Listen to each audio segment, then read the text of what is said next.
പെൺകുട്ടികൾ ബലാത്സംഗത്തിന് ഇരകളായി കൊല ചെയ്യപ്പെടുമ്പോൾ എല്ലാ അച്ഛന്മാരും ശങ്കരനാരായണന്മാരാകണമെന്ന് ചിലർ പറയും. നിയമം തോൽക്കുന്നിടത്ത് ഇതുപോലുള്ള അച്ഛൻ ജയിക്കാറുണ്ട്. എന്നാൽ നീതിയും നിയമവും നടപ്പാക്കേണ്ടത് കോടതിയാണ് എന്ന കാര്യം ഒരിക്കൽ കൂടി ഓർമ്മിപ്പിക്കട്ടെ.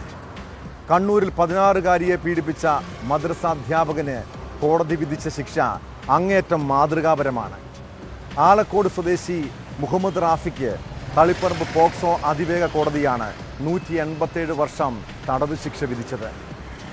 സ്വർണ്ണമോതിരം സമ്മാനമായി നൽകിയും പുറത്തു പറഞ്ഞാൽ ശപിക്കുമെന്ന് ഭീഷണിപ്പെടുത്തിയും പെൺകുട്ടിയെ ലൈംഗികമായി പീഡിപ്പിക്കുകയായിരുന്നു. ഇതിനു മുൻപ് മറ്റൊരു പോക്സോ കേസിൽ 26 വർഷം ശിക്ഷിക്കപ്പെട്ട വ്യക്തിയാണ് ജാമ്യത്തിൽ പുറത്തിറങ്ങി വീണ്ടും അതിക്രമം കാട്ടിയത്.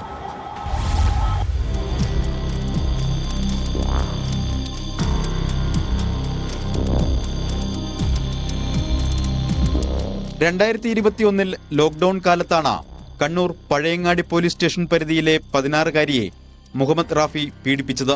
പ്രദേശത്തെ മദ്രസ അധ്യാപകനായ ഇയാൾ സ്വർണ്ണമോതിരം സമ്മാനമായി നൽകി വശീകരിച്ചാണ് പല തവണകളിലായി കുട്ടിയെ പീഡിപ്പിച്ചതെന്നാണ് കേസ്. വിവരം പുറത്തു പറഞ്ഞാൽ ശപിക്കുമെന്ന് ഭീഷണിപ്പെടുത്തുകയും ചെയ്തു. പരാതിയുടെ അടിസ്ഥാനത്തിൽ അന്ന് പഴയങ്ങാടി SI ആയിരുന്ന രൂപ മധുസൂദനനാണ് കേസ് രജിസ്റ്റർ ചെയ്തത്. തുടർന്ന് CI TN സന്തോഷ് കുമാർ അടങ്ങുന്ന സംഘം അന്വേഷണം നടത്തി പ്രതിയെ അറസ്റ്റ് ചെയ്ത് കുറ്റപത്രം സമർപ്പിച്ചു. സമാന കേസിൽ പ്രതി നേരത്തെയും ശിക്ഷ അനുഭവിച്ചിട്ടുണ്ട് എന്നതുകൂടി കണക്കിലെടുത്താണ് 187 വർഷത്തെ ശിക്ഷ കോടതി വിധിച്ചത്. 9,10,000 രൂപ പിഴയും അടയ്ക്കണം.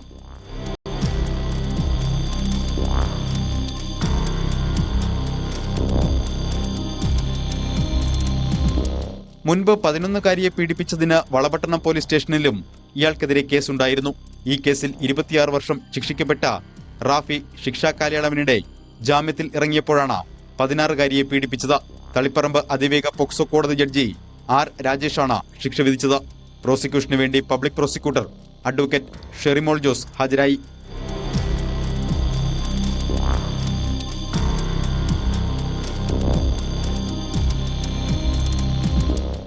ന്യൂസ് 18 കണ്ണൂർ.